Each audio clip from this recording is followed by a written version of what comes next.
बहुत धन्यवाद।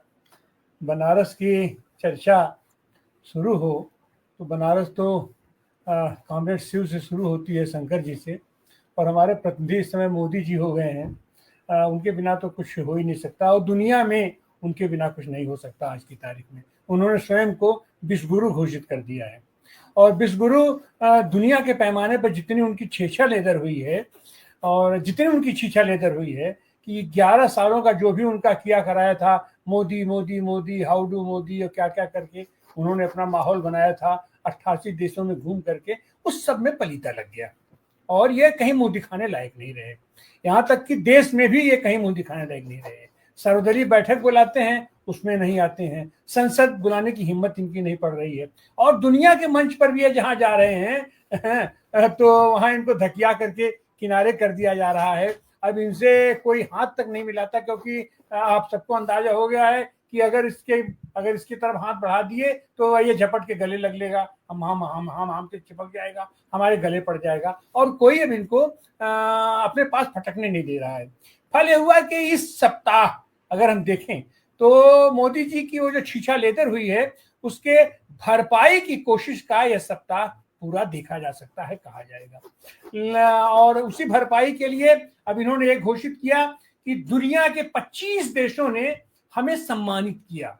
अब उस 25 देशों का अगर आप लिस्ट उठा करके देखिए तो किसी देश की आबादी 1 लाख है, किसी देश की आबादी 3 लाख है, किसी देश की। खैर हम उनकी आबादी पर और उनकी संख्या पर हम नहीं जाते हैं। देश देश होता है, सबका अपना स्वाभिमान है, सबका अपना गरिमा है, लेकिन ऐसे ऐसे छोटे छोटे देशों में भी जाकर के वो तरी के कपड़े पहन करके उनके नाच रहे हैं, उनको तरह तरह का हरकत कर रहे हैं, लेकिन अपने देश में और खास करके बनारस में आने की उनकी हिम्मत नहीं पड़ रही है, जो उनका कर्म क्षेत्र है, जहां के लोग अपने प्रतिनिधि को बार बार देखना चाहते हैं, बार बार सुनना चाहते हैं, बार बार समझना चाहते हैं।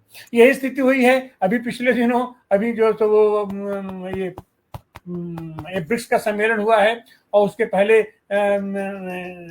चीन में संघाई परिषद की बैठक हुई, और उसमें जिस तरीके की छीछा लेदर हुई कि वहां से जैसे अपने राजनाथ जी को भेजा गया था, माने रक्षा मंत्री जा रहे हैं। माने अजीब तरीके की सरकार है कि जिस मंत्री का जिस विभाग का काम रहेगा वो नहीं जाएगा, वो प्रेस के सामने नहीं जाएगा, वो जवाब नहीं देगा। जवाब वो देने जाएगा, प्रतिनिधित्व वो करने जाएगा जिसका दूर दूर तक उसका कोई संबंध नहीं है। राजनाथ जी गए थे और वहां से बड़ा डंका पीटा गया कि राजनाथ जी बिना दस्तखत किए लौट आए। अरे भैया, ये कहना चाहिए था कि चीन से राजनाथ जी लौट आए, ये समाचार होना चाहिए था। इसमें हमारे जो विश्वगुरु का शायद ये कुछ प्रतिष्ठा बढ़ती। और जिस तरीके से पिछले दिनों 11 सालों में इन्होंने जो स्थिति परिस्थिति की है कि चीन जैसे देश के भी अपने आप को नीचे, उसकी दुम के नीचे इनकी दुम वहां दब गई है, और उसको बैलेंस करने के लिए ये बार बार अमेरिका भागते हैं, बार बार इजराइल भागते हैं, जबकि अभी स्पष्ट हो चुका है कि अमेरिका और इजराइल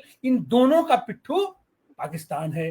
तो फिर ऐसे लोग, और ये जहां होता है जैसे होता है वो अलग की बात है। अब अगर ये देखा जाए तो अभी हमने ब्रिक्स का मामला देखा है। अभी जो चर्चा चल रही थी कि मोदी जी का ये जो मेकओवर करने की कोशिश हो रही है, इसमें सबसे ज्यादा डेंट लगाने का काम अगर किसी ने किया है तो वो उन्हीं के एक बड़े नेता, उन्हीं के सहयोगी, उन्हीं के मित्र सुब्रमण्यम स्वामी हैं। ये कहा जा रहा है कि उनको कोई गंभीरता से नहीं लेता। गंभीरता से लीजिए या न लीजिए, अब तो उसके ऊपर है, लेकिन वो जो बात उठा रहा है सुब्रमण्यम स्वामी, वो बात में दम है कि नहीं है, उस बात की सफाई तुम दोगे कि नहीं दोगे। वो सीधे कह रहा है कि अमेरिका और चीन के पास इनकी फाइलें हैं, इनकी सीडी है, इनकी जिसके चलते इनकी पूंछ दबी हुई है, और परिस्थितियां यह बता रही हैं कि कोई तो ऐसी बात है जो कि ट्रंप इनको अपने सामने बैठा करके दबेर देता है, हुरपेट देता है, डरा देता है, धमका देता है, और इनकी आवाज नहीं निकलती है। माने इनकी आवाज नहीं निकलती है, लेकिन इनकी आवाज वहां पर एक केवल मोदी की आवाज नहीं है, वहां पर वो भारत की आवाज होती है। तो भारत के पूरे देश का ये अपमान कर रहे हैं। और जिस तरीके से मस्क ने ट्रंप को खुलेआम धमकी दे दिया, घुड़की दे दिया, या यूं कहे कि उसने कहा कि तो तुम्हारे 3 सांसद तुम्हें वोट नहीं देंगे, और सीनेट में वही हुआ कि 3 सांसद उनके वोट नहीं दिए, और किसी तरीके से हाँफते हुए उन्होंने अपना बिल वहां पर पेश कराया। आने वाले दिनों में जिस तरीके से मस्क वहां करेंगे तीसरी पार्टी, अरे तीसरी पार्टी क्या, वहां पर तो कई पार्टियां हैं, लेकिन वहां की जनता सीधे सीधे दो भागों में डिवाइड है और सारी पार्टियां वहां कारपोरेट की पार्टियां हैं।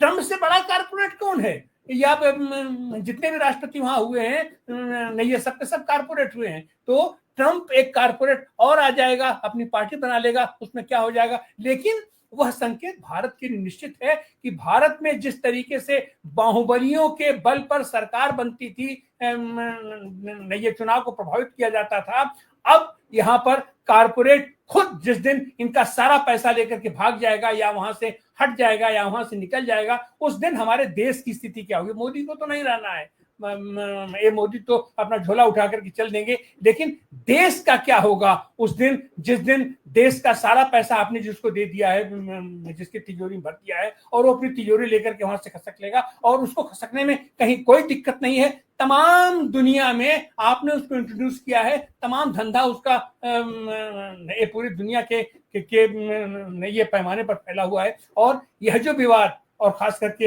हम जिक्र करेंगे महाराष्ट्र का, महाराष्ट्र में जो विवाद खड़ा हुआ है, वह विवाद कहीं न कहीं से उद्धव ठाकरे जब उनसे टूट करके इधर आए, इंडिया के साथ आए, तो ये उम्मीद की जा रही थी कि अब उनकी वैचारिकी बदल गई है, समाजवाद केंद्रित उनके वैचारिकी और ये सब हो रही है। लेकिन भाजपा ने और खास करके वहां के उस मुख्यमंत्री ने जो बीज बोया है, जो नफरत का बीज बोया है, तो कहीं न कहीं से राज ठाकरे और उद्धव का यह जो मिलन है, वह कहीं न कहीं से वह जो उनका विकास हो रहा था उद्धव जी का, उसमें डेंट लगाने का काम किया है। और यह बहुत ही खतरनाक स्थिति है, ऐसा डेंट लगाना, ये बहुत ही खतरनाक स्थिति है। ऐसी चीजों से हमें बचना चाहिए, भाषा विवाद से हमें बचना चाहिए। और निश्चित रूप से इसके लिए यह है कि एक वैचारिक आधार पर राजनीति जब तक नहीं शुरू होगी, जब तक विशुद्ध रूप से ये सारी चीजें तय नहीं होगी, दिशा तय नहीं होगी, और उसमें सबसे बड़ी जिम्मेदारी बनती है जो हमारी बड़ी बड़ी पॉलिटिकल पार्टियां हैं, जैसे भारतीय जनता पार्टी है, कांग्रेस है, और इवन समाजवादी पार्टी भी। सारी पार्टियों को सोचना पड़ेगा कि आपकी पार्टी से बड़ा देश है या देश से बड़े आप हैं। आपका अस्तित्व तभी रहेगा जब हमारा देश रहेगा, जब हमारी ये जनता खुशहाल होगी। बहुत बहुत धन्यवाद। धन्यवाद, धन्यवाद तिवारी जी। आज के सप्ताह की बात में आपने उन तमाम मुद्दों को उठाया है जिन पर चर्चा होना चाहिए, जिन पर राजनीतिक दलों को सोचना चाहिए कि देश पहले है, दल बाद में।